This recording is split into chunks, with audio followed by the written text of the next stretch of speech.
Back to the future. Genesis chapter 35, verses 1 through 7. Jacob had some unfinished business to do. He had to revisit the past to realize the future.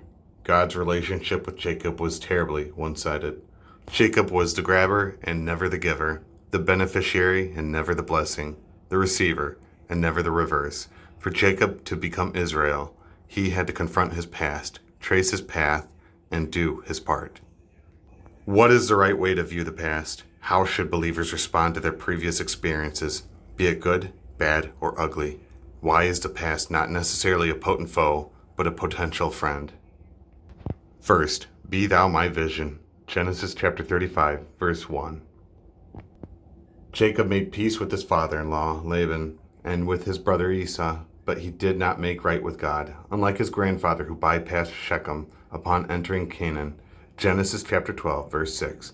Jacob made nice with the locals to the family's heartbreak when the only daughter, Dinah, was raped in Genesis chapter 33, verse 18.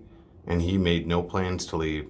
Unlike Abraham, who had no children then, Jacob had more than a dozen. It is in this context that the Lord spoke loudly to Jacob, using 4 imperatives to move him. There is no precedent in the Bible for a 4-fold imperative that begins with the command arise, which is missing in NIV, unfortunately. The imperatives are arise, go up, settle, and build in verse 1. God wanted Jacob to return where the place God had first appeared to his grandfather, where he built his first altar to God in Genesis chapter 12, verse 7 and 8. God had declared himself as the God of Bethel in Genesis chapter 31, verse 13, for Jacob to return home, but Jacob was exceedingly, very in Hebrew, prosperous in Genesis chapter 30, verse 43. Now, so the motivation to relocate from Shechem with livestock, goods, and family was not on his mind. God reminded Jacob he was pursued before he was prosperous. The verb flee in verse 1 occurs an amazing, even astounding 7 times altogether in Jacob's life. Genesis chapter 27, verse 43. Genesis chapter 31, verses 20, 21, 22, and 27. And Genesis chapter 35, verses 1 and 7. Jacob was always on the run, running scared, running for cover, running with his tail behind his back. Second, be thou my victory. Genesis chapter 35, verses 2 through 4. Jacob had a lot to answer for, but he made up for his memory loss, and memory lapsed in a big way. Note that Jacob, on his own initiative, did something the Lord did not command him to do in verse 1, which was to remove the foreign gods in verse 2. He was not ordered or forced to renounce the idols, but he willingly removed them. His tone was as determined, decisive, and demanding as could be, as demonstrated by the 3 imperative terms, get rid, purify, and change in verse 2. It is not all about commands to Jacob. The next 2 verbs are encouraging and engaging.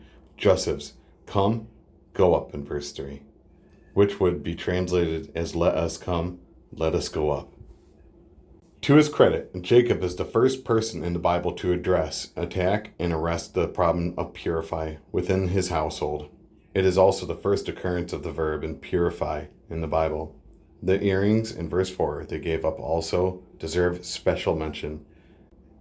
Most of the earrings mentioned in the Bible are gold. In Genesis chapter 24, verse 22, in Exodus chapter 32, verse 2, and chapter 35, verse 22.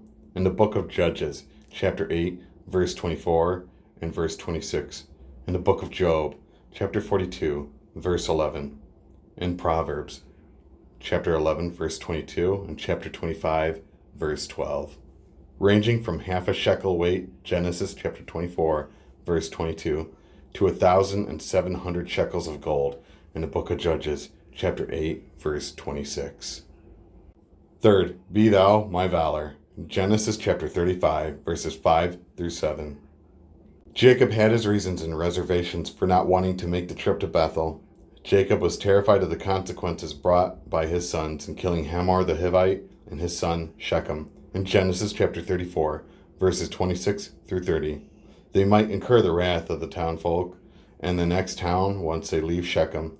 After all, Hamor was the prince of the country. In Genesis chapter 33, verse 20, there could be consequences, casualties, and costs. Returning to Bethel was mind-boggling and life-threatening, but Jacob was no stranger to being pursued in verse 5. The same word refers to his father-in-law, Laban, and the relatives who pursued Jacob for 7 days in Genesis chapter 31, verse 24. But Jacob this time was pursued by enemies and not relatives. Despite the possible obstacles and opposition, Jacob mustered his courage. This time, to Jacob's surprise, no one pursued his family because the terror of God fell upon the towns all around them in verse 5. The aftermath of the butchery and the bloodbath by the brothers made the Gentile neighbors think twice before attacking the feared sons of Jacob. In conclusion, have you made right with God and made peace with others? To move ahead in life, we have to face and not fear the past. Jesus Christ is the same yesterday and today and forever. Hebrews chapter 13, verse 8. There is no need to avoid or adore the past. We have to acknowledge the past and ask the Lord to redeem and renew it for His glory.